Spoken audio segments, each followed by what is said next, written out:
మేము నమ్మి ఒక ఛాన్స్ ఇచ్చామండి. ఈసారి ఇవ్వదలుచుకోలే. రిటర్న్ గిఫ్ట్ గట్టిగానే ఇచ్చి పంపిస్తాము. 26 రోజుల నుంచి మేము సమ్మె చేస్తున్నామంటే ఆయనకి కనుచూపు మేరలో కూడా మేము లేవని అర్థం. ఆయనకి ఇంకో 2 నెలలే. ఈ 2 నెలల్లో రిటర్న్ గిఫ్ట్ గట్టిగా ఇచ్చే పంపిస్తాము.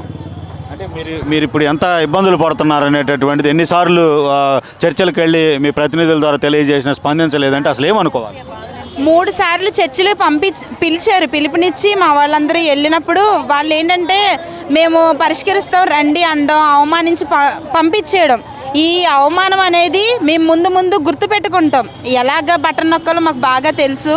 మేమందరం కూడా కలిసికట్టుగా ఐక్య పోరాటం చేస్తున్నాం. ఈ పోరాటం లేట్ అయినప్పటికీ విజయం మాదేనండి. అంటే మీ వెనక తల్లుల రూపంలో కుటుంబాల రూపంలో ఎంత శక్తి ఉందని ఎట్లా నిరూపి మేమందరం ఒక కుటుంబం కాబట్టి కుటుంబం ఎప్పుడూ ఐక్యత కలిగి ఉంటుంది. అది ఇల్లే అవ్వచ్చు, మేము పనిచేసే మా యొక్క స్కూల్ పరిధిలో కానీ అందరి సపోర్ట్ ఉండబట్టే మేము ఈరోజు 26 రోజులైన విసుగు అలసట లేకుండా మేము మరి 24 గంటల సమ్మెలో కూడా మేము ఏకీభవిస్తున్నామంటే ఇది అందరిది ఐక్య పోరాటం అండి.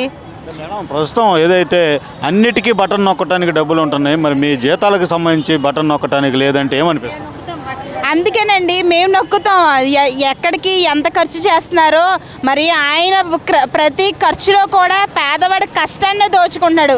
పేదవాడి కష్టం అనేది ఎప్పుడు వ్యర్థం కాదు, వ్యర్థమయ్యే పరిస్థితులు రావు. ఎందుకంటే ఈరోజు నూనె రేట్లు ఎందుకు పెరిగినాయి అండి? తినే ప్రతి బియ్యం రేటు, కేజీ బియ్యం 70 రూపాయలు.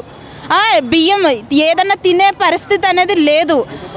ఉల్లిపాయల రేటు కానీ ప్రతి ఒక్కటి నిత్యావసర వస్తువు మామూలుగా ఇప్పుడు ఇంటి ఖర్చు ఎంతెంత ఉంటుంది. ప్రతి ఒక్క సామాన్యుడు బ్రతకడానికి అవకాశం కల్పించేదే ఒక సీఎం గారు లాగా మనం కూర్చోబెట్టుకొని ఆయన ద్వారా అన్ని పథకాలు, సంక్షేమ పథకాలు వర్తింప చేసుకునేలాగా మనం ప్రజాస్వామ్య పాలనలో ఉన్నాం.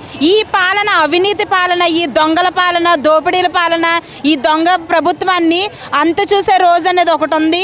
ఆ రోజు కోసం మేమందరం ఏకకంఠంతో ఈ పోరాటం చేస్తున్నామండి. విజయం మాదే.